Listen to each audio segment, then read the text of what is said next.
খুব চঞ্চল ছিল, দুষ্টু ছিল, মানে আগুন একটা।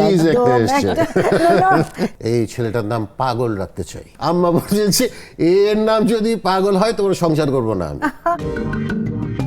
কেমন দুষ্টু ছিলেন, নামটার মধ্যে একটা বিদ্রোহ বিদ্রোহ ভাব। সেটা বা নাই বললাম, চূড়ান্ত এক মোমেন্টও স্থির হতো না, কিন্তু ওর অ্যাক্টিভিটিস খুব মজার মজার ছিল। মানে আমি যখন ইউনিভার্সিটি আর্কিটেকচারে পড়ি তখন ও বেশ ছোটই, দৌড়ি সবাই ওকে চিনি যে এখন এসছে একটা, মানে আগুন একটা, চিজ না, মজার আর কি, খুব মজা, খুব চঞ্চল ছিল, দুষ্টু ছিল।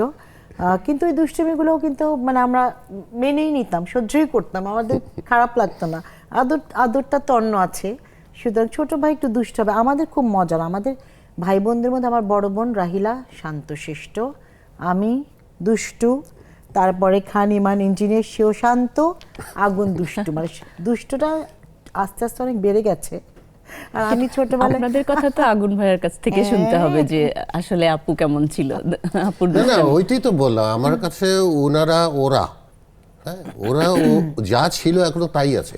আর সানেপু ছিল কেমন, ওই যে বললো যে নিজেকে নিজে দুষ্টুটো বললো, আরে সাইকেল চালানো, সেদিনও একটা ভিডিওর মধ্যে দেখেছি সাইকেল চালানোর ছবি দিয়ে দিয়েছে। মানে সাইকেলটা দেখে তারা লোভ সামলাতে পারে নাই, ঠিকই সাইকেল চালিয়েছে এবং ভিডিও করে সেটা আবার ইউটিউবে দিয়েছে। না ইউটিউব তো না, ফেসবুকে আমার বরের কাজ আর কি। না বিউটিফুল। আর আমার বড় বোন আমাকে একেবারে ছোটবেলার থেকে সাজিয়ে গুজিয়ে রেখেছে একদম। ওকে, আমার গায়ের মধ্যে যা দেখা যায় ও বহু এর ম্যাক্সিমামই হয় বড় বোনের, নলে ওর দেয়া।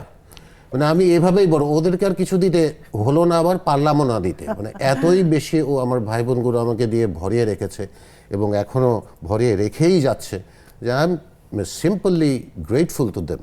আগুনের একটু নামকরণের গল্পটা একটু শুনি, যেহেতু খুবই আনকমন একটি নাম। আমার মনে হয় এখন পর্যন্ত আর কারো নাম আছে কিনা। আগুনই বলো না। আমার তো 71-এ জন্ম, যুদ্ধের সময় জন্ম, তখন একেবারে চতুর্দিকে আগুন।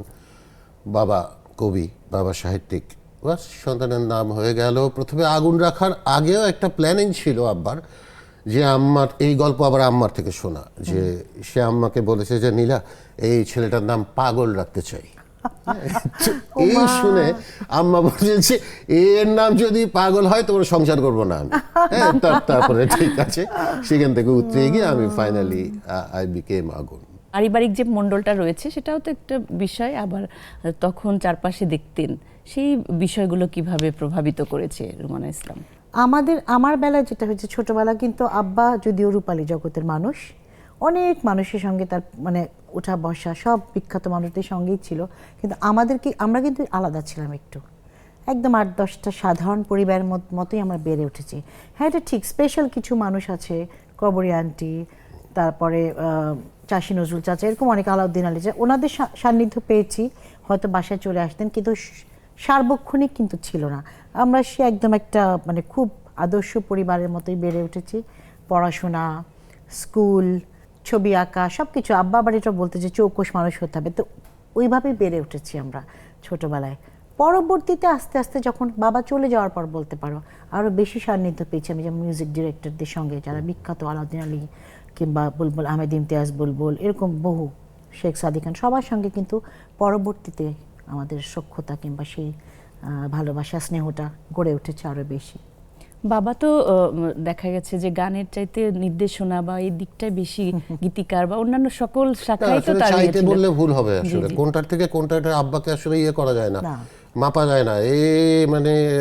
মানে বাজে লোক, আমার মনে মানে এমন কিছু নাই যেটা ধরে শেষ করে ছাড়েনি। না, সবখানে সোনা, আমি মনে করি যেখানে পা দিয়েছে সেখানে সোনা ফলিয়েছে।